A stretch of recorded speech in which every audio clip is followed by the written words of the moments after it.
এইভাবে চুপ করে থাকবো? চুপ করে থাকলে আমাদের সম্মান ফিরে পাবো?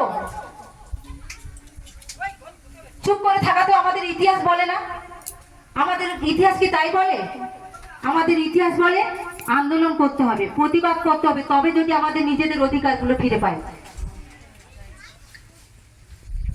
তাই সবাইকে বলবো, যে যেখানেই থাকি, গ্রামগঞ্জে শহরে মানুষরা যেভাবে তোলপাড় করছে, আমরাও মেয়েরা, আমাদের প্রত্যেকের বাড়িতে মেয়েরা আছে, আমরা চাই সঠিক বিচার পায়।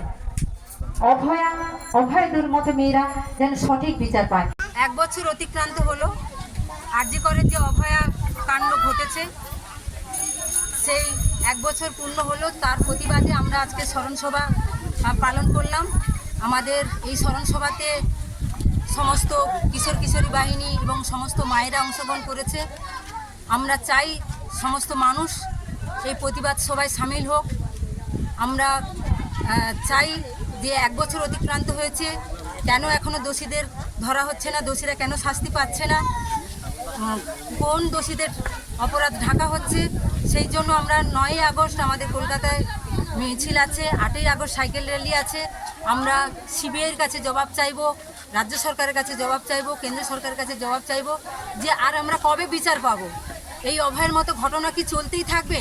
আমরা কি চিরকাল মেনে যাব সব কিছু? তাই আজকের আমরা পায়ে পা মেলাচ্ছি, আমরা আরও মানুষকে অংশগ্রহণ করানোর চেষ্টা করছি। তাই আজকের আমাদের এই পদযাত্রা।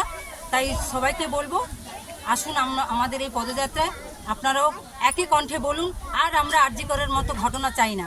আমরা চাই নির্ভয় সুস্থ একটা সমাজ।